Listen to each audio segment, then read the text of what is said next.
அஸ்ஸலாமு அலைக்கும். நோன்பில் 12வது இரவில் தொழுகக்கூடியவர்களுக்கு பூரண சந்திரனை போன்ற முகம் பிரகாசம் உள்ளவனாக நாளை கியாமத்து நாள் அன்று இவன் வருவான் என்று நாயகம் ஸல்லல்லாஹு அலைஹி வஸல்லம் அவர்கள் கூறினார்கள். பூரண சந்திரனை போன்று என்றால் பிறை 1லிருந்து 13 வரை உள்ள சந்திரனுக்கு அரபி இலக்கணத்தில் அதற்கு பெயர் ஹிலால் என்றும், பிறை 14லிருந்து 16 முடிய உள்ள சந்திரனுக்கு பத்ரு என்றும், பிறை 14லிருந்து 30 வரை உள்ள சந்திரனுக்கு கமரு என்று சொல்லப்படுகிறது. இங்கு 12வது இரவில் நின்று வணங்கியவர் கியாமத்து நாள் அன்று அவருடைய முகம் பத்ரை போன்று பிரகாசம் உள்ளவராக இருப்பார் என்று நபிநாயகம் ஸல்லல்லாஹு அலைஹி வஸல்லம் அவர்கள் கூறினார்கள்.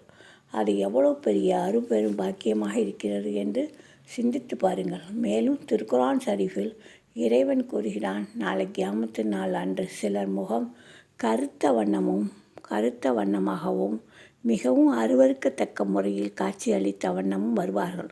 சிலருடைய முகம் வெளிமையாகவும் பிரகாசம் உள்ளதாகவும் வருவார்கள் என்று கூறுவதைப் போன்று நாம் அனைவரும் இறைவன்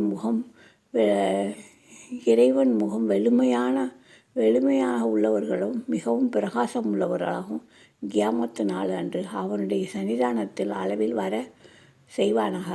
ஆமீன் என்பர். அவுது பில்லாஹி மினஷ் ஷைத்தானிர் ரஜீம். பிஸ்மில்லாஹிர் ரஹ்மானிர் ரஹீம். சைத்தானின் தீமையிலிருந்தும், அவனால் பைத்தியம் பிடிப்பதிலிருந்தும், அவனால் தற்பெருமை ஏற்படுவதிலிருந்தும், அவனால் ஏற்படும் ஊசலாட்டத்தை விட்டும் அல்லாஹ்விடம் நான் பாதுகாவல் தேடுகிறேன். ஆண்டவன் எல்லோரையும் காப்பாற்றுவானாக.